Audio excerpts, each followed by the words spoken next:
भूमिरापो अनलो वायुः खं मनो बुद्धिरेव च अहंकार इतियम में भिन्ना प्रकृतिरष्टधा।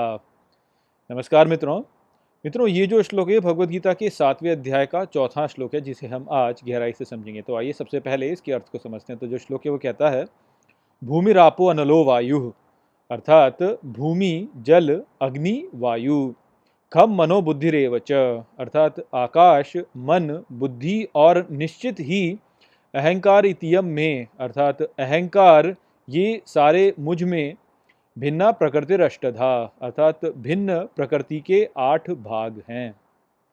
तो यहाँ पर इस श्लोक में श्री कृष्ण अर्जुन से कह रहे हैं कि ये जो संपूर्ण सृष्टि है ये मुझ में ही स्थित है। तो वो यहाँ पे कहते हैं कि जो प्रकृति के 8 भाग हैं, भूमि, जल, अग्नि, वायु, आकाश, मन, बुद्धि और निश्चित ही अहंकार, ये सभी मुझ में ही स्थित हैं। ये मुझ में ही उपस्थित प्रकृति के 8 भाग हैं, अर्थात प्रकृति भी मुझ में ही है। तो आप यदि अथीस्ट लोगों से बात करें तो अथीस्ट लोग आपसे यही कहेंगे कि आप ऐसा कैसे कह सकते हैं कि ईश्वर है, क्योंकि मुझे तो ईश्वर कहीं दिखता ही नहीं। तो जब ईश्वर दिखता ही नहीं तो मैं ये कैसे मान लूँ कि ईश्वर है। तो इस जो प्रश्न है इसका उत्तर यहाँ पर श्री कृष्ण प्रदान कर रहे हैं, और वो यही कह रहे हैं कि ये जो संपूर्ण सृष्टि है ये मेरे द्वारा ही व्यक्त हो रही है। तो एथीस्ट लोगों से यदि आपकी इस प्रश्न को लेकर चर्चा हो तो आप उत्तर देने के लिए ऐसे ही कह सकते हैं कि अपने चारों ओर आप देख लीजिए, ये सब कुछ वास्तव में श्री कृष्ण ही है। इस प्रकार से आप उसका उत्तर दे सकते हैं कि आप चारों ओर अपनी प्रकृति में जो भी कुछ देख रहे हैं ये वास्तव में श्री कृष्ण ही है। तो वास्तव में होता क्या है कि जो एथीस्ट लोग होते हैं वह इस संपूर्ण सृष्टि को स्वयं सिद्ध मान लेते हैं और ये सोचते हैं कि ये सृष्टि ऐसे ही अस्तित्व में आ गई है और इसमें हम आए हैं। तो ये जो सृष्टि का जो स्रोत है इसको स्वयं सिद्ध मान लेना, यही भूल वास्तव में एथीस्ट लोग करते हैं और सोचते हैं कि बस है ही ऐसे, ये सब कुछ ऐसे ही है, बस कुछ है ही नहीं, यानी सब कुछ ऐसे ही आ गया बस।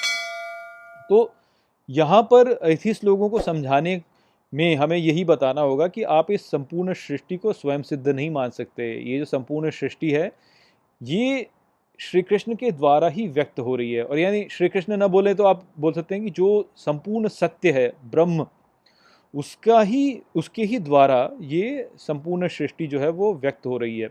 तो ब्रह्म जो है वो स्वयं को व्यक्त कर रहा है इस सृष्टि के द्वारा। तो ये जो सृष्टि है वह ब्रह्म की ही शक्ति है या श्री कृष्ण की ही शक्ति है।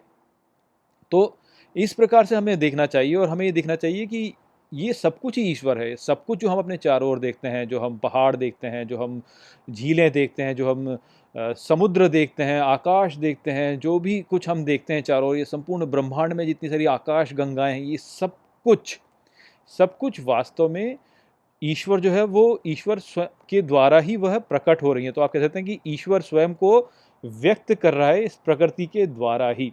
तो हमको ये सब कुछ, इस सब कुछ में ही वास्तव में दिव्यता देखनी होगी। हम इसे ऐसे ही नहीं मान सकते कि ये ऐसे ही बस है स्वयं सिद्ध मानने, वह मानने की भूल हमें नहीं करनी चाहिए। और हमें ये समझना चाहिए कि ये जो संपूर्ण सृष्टि है यही ईश्वर है। आप चारों ओर जहाँ भी देखते हैं वहाँ ईश्वर ही है। तो यदि ये अथीस्ट बोलता है कि अरे ईश्वर कहाँ है मुझे दिखाओ, तो अपनी उंगली को कहीं भी आप इंगित करें और बोले कि देखो यहाँ ईश्वर है, देखो यहाँ ईश्वर है, सब जगह ईश्वर ही है। यही बात है जो कि एथीस्ट लोग समझ नहीं पाते हैं।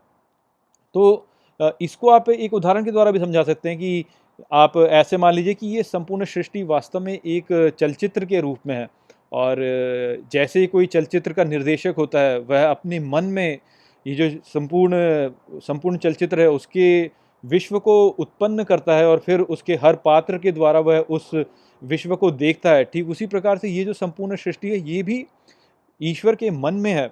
ईश्वर के मन में उन्होंने ये संपूर्ण सृष्टि का निर्माण किया और फिर वो हम सभी के भीतर उपस्थित रह करके इस संपूर्ण सृष्टि को अनुभव करता है। तो ये चित्र बिल्कुल उसी प्रकार से है। तो हमें इसी प्रकार से इस संपूर्ण विश्व को, इस संपूर्ण सृष्टि को समझना चाहिए। और यदि हम इस प्रकार से देखेंगे तो हमें दिव्यता चारों ओर दिखाई देगी, हमारे भीतर भी दिखाई देगी, हमारे बाहर भी दिखाई देगी और संपूर्ण सृष्टि में दिखाई देगी। तो यही बात है जो कि यहाँ पर श्री कृष्ण ने अर्जुन को बताई।